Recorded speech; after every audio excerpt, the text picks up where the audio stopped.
जंगल में रह जयाम आदिवासी जंगल रखवाला रे।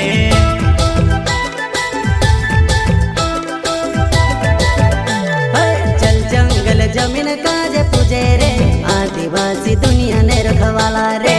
बाप देव खतरी काज पूजे रे आदिवासी सबसे निराला रे।